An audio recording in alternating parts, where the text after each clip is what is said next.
Another thing that has really been awesome is I created a private Facebook group for my past clients.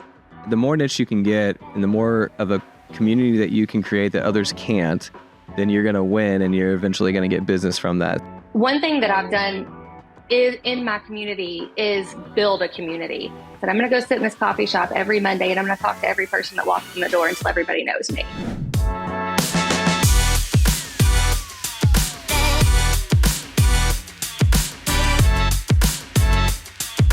Welcome back to the show. I'm your host, Remington Ramsey. We've had a lot of success as of recent on this show because you are sharing it with your friends. So if you get anything from this podcast, please send it to a friend or two.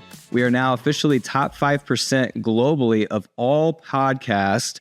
And it's because of super cool guests like Ryan Cecil. Ryan is joining us from Louisville, Kentucky.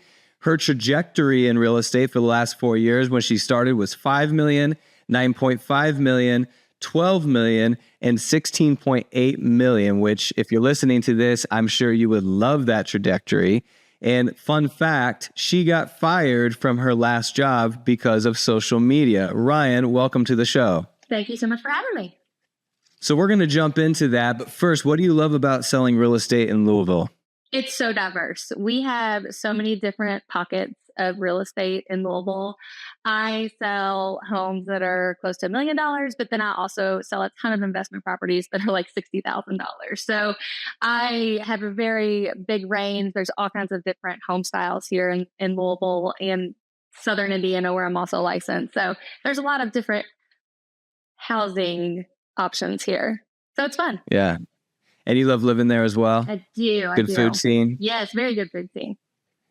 I love it. Well, let's jump in. Why did you get fired from your last job? And when you got fired, how did you find real estate?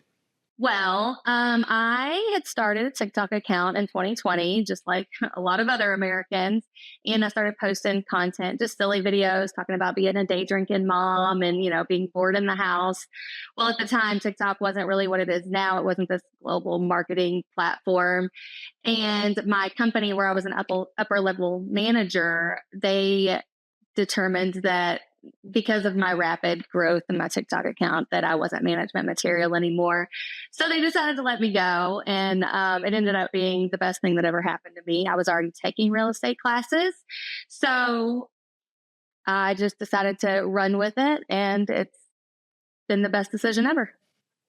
So let me talk to you about that decision to let you go, because I think that we've talked about on the show about embracing the brand, right? And you're basically working for another brand, but you're also building your personal brand and the delicate balance of doing both. I think some companies are really struggle with that idea of Ryan's personal brand being put in front of or growing at the same time if you're a company man or company woman. So was the decision made because you blew up and you were finding success and they're thinking, well, if she's focused on that, she's not focused on the company? Or was it the content you were posting? Honestly, I don't really think that it might have been the content I was posting. I mean, I was a warehouse and logistics manager. I mean, it's not like I was a suit and tie employee that was out there. I wasn't trying to build my personal brand at all. I didn't really have a personal brand. I was just being silly because it was COVID and we didn't really have anything else to do. Everybody was stuck in the house. And so it was probably just the content I was posting, just joking around about being a day drinking mom, dropping the F-bomb maybe a few too many times. But that's kind of probably what it was. So now you've embraced that because that's not everyone's cup of tea. I mean, you're going to have brands that don't like cursing, they don't like drinking, they don't like things that are like triggering for the general public. But you found real estate and you have a lot more leeway as a personal brand. And I've always said, like, you're going to attract people like you. So if you're going to sell houses, you might as well have people that like you and not selling houses to people that don't like your personal brand. So I mean, you've seen that rapid growth, 5 million, 9 million, 12 million, 16.8. What percentage, but like what do you place the value of social media in that rapid growth?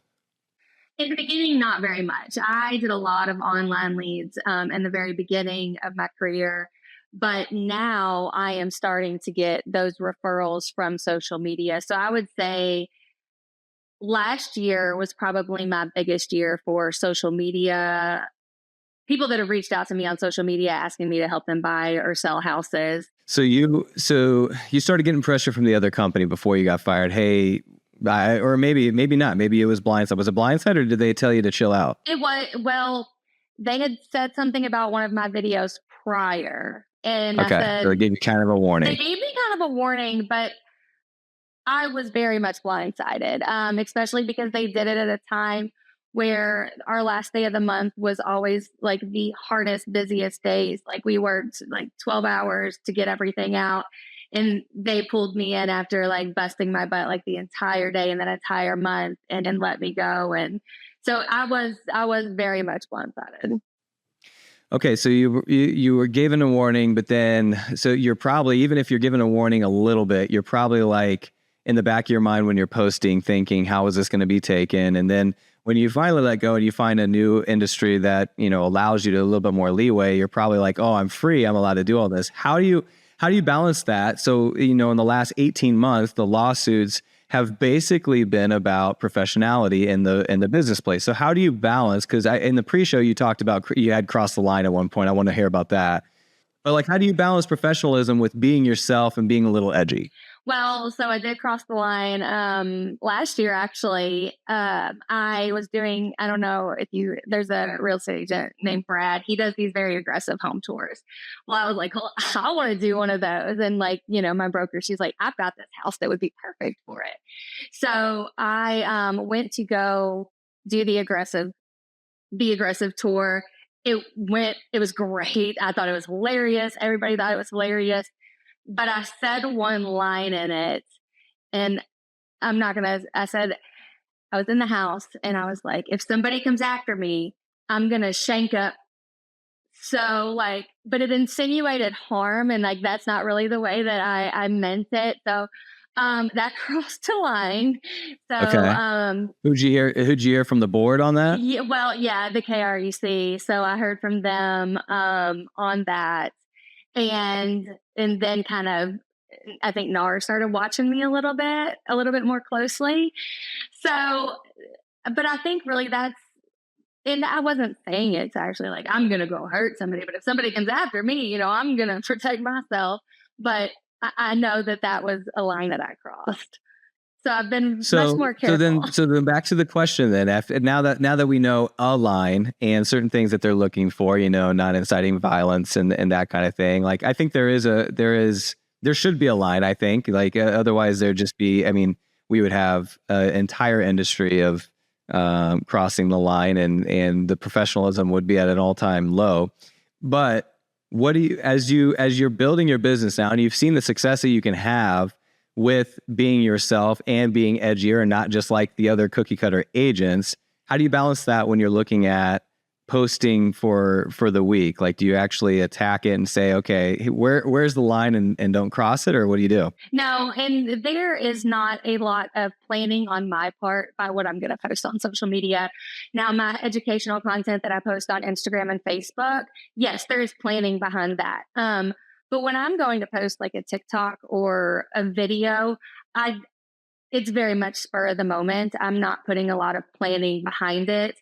Like yesterday morning, I went and my childhood home popped up on the MLS for sale. So I went and toured my childhood home yesterday and posted that. But I'm not posting a lot of controversial Yeah. things. Yeah, I think there's a distinction there, like not posting things to be controversial. I think there's a lot of big name brands. I mean, people have knocked Inman before for just posting hooks that are negative to get clicks. I don't know how I feel about that. I'm not sure if there's actually like truth to some of these, but like I've heard that multiple times that if you're an industry leader and you're constantly posting things to get more attention versus like we really pride ourselves at Real Producers as being like a brand of hope. Like we always want to leave someone with like the excitement and the hope of the industry and the hope of working hard and what can happen versus like the sky is falling kind of content or just shocking content. Cause you'll follow realtors all over, at least I do, follow realtors all over the country that have really next level production for their videos, and they push the line and have a little bit more edginess and content and cursing and things like that. But some of that is just for the clicks. Like the lighter side of real estate is one, and then there's a couple other pages where it's like, are we improving the industry or is it hurting the industry? I mean, in light of the lawsuits, I understand why NAR and the board is a little, they're watching a little bit closely. So, but let's talk about social media for a second. Just from your sample, you mentioned, I mean, you've sat on panels to talk about like the success that you can find in social media. What are some of the resources and tools that you use past just simple posting on Facebook? Well, obviously I use TikTok. Hashtags are so huge. I've been on TikTok now for so long. If you go look at the Louisville Realtor hashtag on TikTok and you scroll, you're going to see my face more than anybody else's face. So I feel like hashtags are huge. It's also huge in Instagram. And then just put the hashtags in the post or in the comments. I put them in. Some people put them in the comments. I typically put them in the post. Interesting. And I don't. Now, what's funny about this? I don't know what you think about this, but like by the time this show airs in the next couple of weeks, it's possible the algorithm changes because all three of these companies shift it every couple of months. But in this moment, you're saying that hashtags are still pretty strong. Oh yeah. Because I feel like people are using TikTok as like the new Google. Like if they're looking for someone, or on Instagram, if they're looking for someone, they're looking at those hashtags. They're searching those hashtags. Now, do you find the home buyers are on TikTok? Because historically speaking, there's been some social media brands that have a younger demographic that aren't even buying homes, TikTok being one of them. But your argument now is that they've caught up and people on TikTok are buying homes? I've had several. It's not as strong as it is on Facebook and Instagram. So I get majority of my referrals and my home buyers reaching out to me on Facebook and Instagram as opposed to TikTok. I have had several, but not very many. That can always change, though. Do you think if TikTok is still strong in the next 5 years, you're going to see a big uptick in home buyers that are on TikTok? I think so, because I think people use it like Google and like YouTube. That's interesting. You think about that, like how far in advance are you thinking? Because if you could go back and be on certain platforms, if we knew what they did now, you would do it. But I think the fear of some people is, okay, if I invest a lot of time and effort in this, and I'm not just naturally gifted like Ryan, and I'm actually putting forth the effort, who knows, in 2 or 3 years, TikTok got banned for a day, right? So you don't want to, you want to put all your time and resources into the now. The delayed gratification is one of the hardest things, but one of the most necessary things in building a business, especially in real estate. So what's your plan for the next, you've been here for 4 years, you've grown pretty significantly, 25 to 50% at times over the last 4 years. What's your growth and what's your plan for the next 5? I'm trying to figure out currently how to scale and how to actually balance my work and life, because I do have 2 small children. So that's kind of something I struggle with right now. I told my husband that when I got into real estate, I said, the first 5 years, I have to do everything I can. I have to hustle. I have to do line leads. I have to do everything I can so I can start getting that referral business. And my peers know that I've been in it long enough, and they know, and trust me. So they're comfortable referring business to me. And I'm starting to see that now. And last year I had repeat clients, and I had referrals from family and friends and people that I've known for a long time. So I'm starting to get that. I don't really do online leads now, like cold leads, like Zillow or anything like that. I'm not going to bash Zillow though, because Zillow is great to me. I met some great investors. I met great clients who will still use me again. So I think for a newer agent, that's always an option. You mentioned bashing Zillow, and that's because other people have. Why do you think Oh, yeah. Why do you feel Zillow gets such a bad rap? Because people got to pay money. So they got to pay money to get the leads, and you have to work. It's just like any other thing. You have to put in the work if you want to see the return. You feel like some people pay money and just expect it to happen, and then they blame Zillow when it doesn't? Yep. Interesting. So you've mentioned a couple of, by the way, you mentioned your husband and your kids. I thought it was a fun fact that you told me that your husband's name is also Ryan. So that could get confusing. People, when they go on double dates, say we're going to go out with the Ryans. Oh my gosh, yeah, and it's Ryan squared. Like he always gets messages, especially like I mean, he had a client message him thinking that he was me, and he was like, "Wait a minute, I'm not in real estate. Let me get you to my wife." What do you call each other? So, babe, Yeah. Yeah. babe, Okay. basically. Well, would you guys also call each other the same name there too? Yeah, his family calls him Rhino, and literally, I've been Girl Ryan for as long as I can remember. They still call me Girl Ryan. Troll Ryan. Oh my gosh.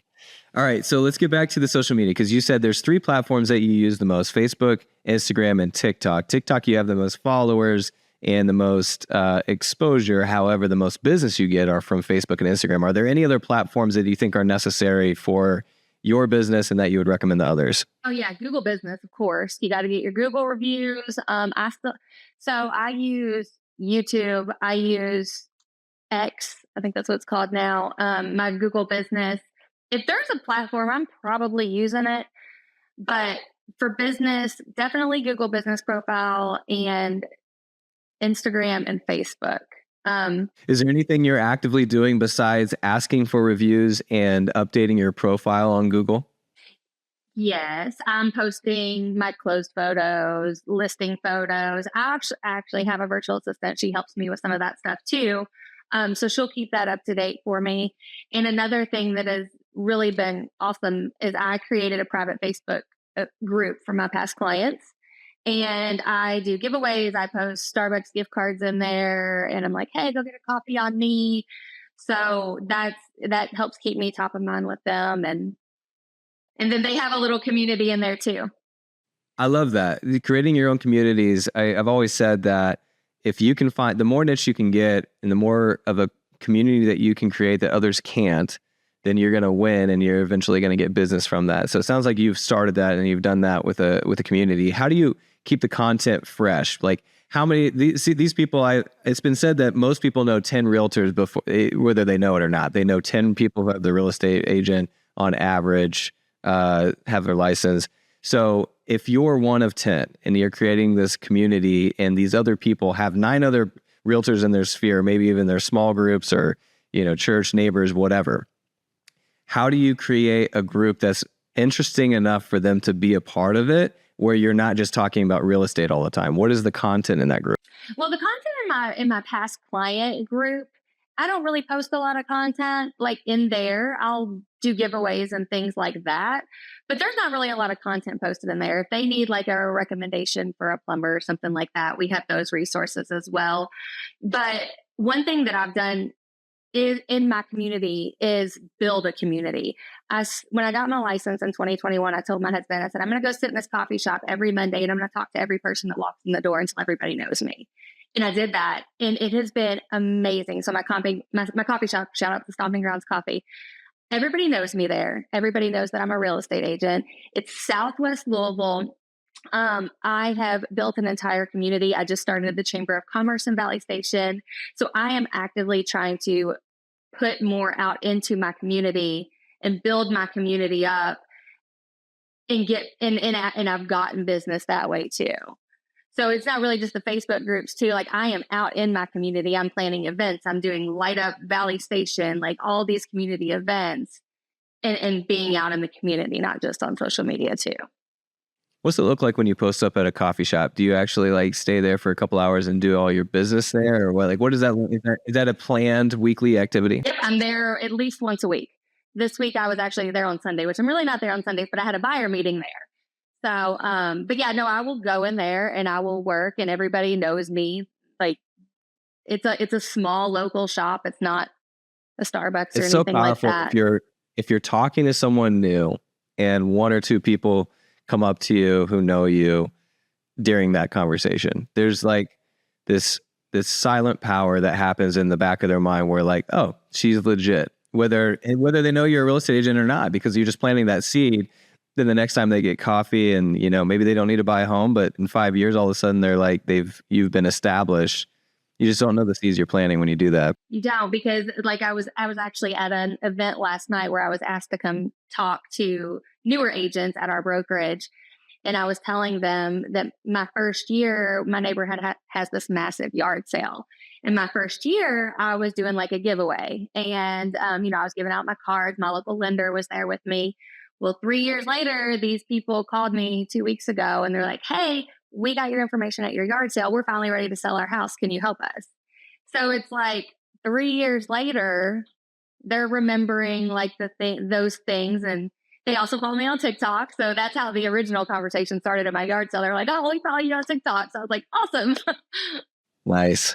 So that's free marketing. Do you do any other types of paid marketing? I do, like, I'll do postcards and things in my neighborhood. I'll run ads, but really giving back to my community is what I try to do. Like my local ball field where my kids play, I am their top sponsor there. And like every year, I'm always there trying to help them. Just giving back to the community. I feel like if I'm putting money into the community, eventually it's going to come back to me. But in terms of marketing, the postcards, and my brokerage is great about like media and things like that. So You mentioned that you were part of the military, and I asked you. You said you weren't as outspoken in the military because we started at the top of the hour with talking about how you got fired from your last job for being too outspoken on social media. But what you did before that was you were in the military. What did the military teach you that you use now in your business and in your life? well, my work ethic, I'm very reliable. I may say too many cuss words, but I'm 100% reliable. I'm going to tell you how it is. And I think it definitely helped me develop as an adult. I wasn't as outspoken and confident as little baby 18-year-old Ryan, but she's graduated into 40-year-old Ryan now, and she's a lot. How long were you in the military? I was in for 5 years. I actually joined after 9/11. Me and my husband were both in. He was a Marine though, so Did you know him before? I did not. We met right when we both got out. Okay. So we've been together 18 Wow. years. Yeah. What a story. So you joined right after 9/11, and for 5 years you learned reliability was the first thing that you said. If you found that there's in the industry a lot of unreliable agents, Oh yeah. Yeah. what does that look like? How are they unreliable? I mean, they don't answer their phone. They don't communicate. Communication in real estate is so important, and there are just a lot of agents that don't do it. Why? Why do you think that happens? Because I know it's Maybe they're true busy. because I don't know. I'm busy, but I like to communicate. No, I don't. Maybe they're busy, but like it just doesn't make sense to me. I feel like part of it is there's this dynamic where they get into the industry because they want to be an entrepreneur, they want to work for themselves, and they want to work when they want to and not work when they want to. And I think a big chunk of this is this inner battle of them being a quote unquote business owner and not answering their phone when they don't feel like it and outsourcing certain things, but they don't actually put those things into place. Have you found this? Like they don't actually put those things into place. So then now they're just bad at being a business owner and people just think they don't get back. It just makes no sense to me because you're paid to pick up and call people or to answer the phone. And so this dynamic, I think you're so right about that. But to say you're too busy, I mean, this is your job. You're calling them to give them money. And it's even worse for vendors, I'll tell you that much. Because as a vendor, like if you're calling a realtor and the realtor feels like they are superior in that relationship because they need you and you don't need them, I think it's just backwards. If you're a realtor and you have good relationships with every vendor that's calling on you, or at least the ones that like you've established relationships with and you give the time of day, and I think you should give everyone the time of day. But if you establish good vendor relationships, you are the one-stop shop for your client and you're the most well-connected person. You're Ryan in the coffee shop with a guy or girl for everything. And so that reliability piece, I'm so glad you mentioned that because like if just by being a staple, like if Ryan says she's going to do it, you know it's going to get done. I don't think that it's not just a real estate thing. I think that's a people thing. Yeah, 100%. And that's sad to me. What about the military who taught you how to be reliable? I mean, I know there's very strict policies on being clean and making your bed and in order. Is that what taught you reliability or just? I just think the structure of the military, and the responsibility that was put on me at a young age just really helped develop me into the person that I am today. Yeah. Responsibility, building responsibility. So if you had to craft the perfect real estate agent from your last 5 years and someone starting fresh today, what are the tips and tricks you would give them that they need to establish both inside and outside of social media? Because this show has been mostly about social media. So what would you tell them to do? A couple tips and tricks, just period in real estate, and then specifically within social media. Be authentic. Be yourself. That is what's helped me so much. Be in your community. Find the community that you love, where you live, where your kids go to school, and be active in that community and just be present. I think that means a lot to people. And tell your story, and just because my story is crazy, but telling my story and how I got started and where I've been and what I've done has made me relatable to people and feel like that they can trust me to help them with these big decisions on buying and selling homes. I love it. We got a lot of growth junkies who listen to the show. What are the resources you use to get better at real estate, whether books or podcasts or anything like that? Well, I listened when I first got into real estate. I started with the Modern Agent Social Club. I love their group and their podcast, and the Hustle Humbly podcast is absolutely amazing. But other than that, I'm a big psychological thriller, like audiobook listener. But I try to get more into the growth books, but I need to take my mind somewhere else sometimes. I was going to say, I mean, sometimes you got to shut it down. If you're just in the business all the time, you got to have some sort of outlet where you're like not thinking about real estate. Psychological thrillers would probably be just that. Well, if you're listening to the show and you've heard the entire thing, you probably have already hopped on TikTok and looked up Ryan Cecil. But if you haven't, and you're interested, where can we find you, Ryan? My TikTok and Instagram handles are Best Louisville Agent. And if you find me on Facebook, I am Ryan Alexandra Cecil. My husband is Ryan Cecil. So make sure you add the right Ryan. Good to know. Yeah, you bet your husband has gained a lot of followers because of your presence. Yes. That's great. It's been a blessing. My husband is very much not into social media. So telling him that I got fired because of my social media was devastating, but it has honestly been the best thing that ever happened to us in our lives. I love it. Thanks for being on the show, Ryan. A very different show, and for sharing all the things that have happened in your crazy career. Well, thank you so much for having me. I've enjoyed it. All right. Well, that was Ryan Cecil from the Louisville market. You could probably catch her and everyone else that's been on the show at RP Elevate coming in September of 29th and 30th of this year, Arlington, Texas. We have a lot of people who've been on the show that are going to be there. We hope to see you there. If you haven't already, share this episode with someone that might have just got fired recently for something they said on TikTok. We'll see you next time.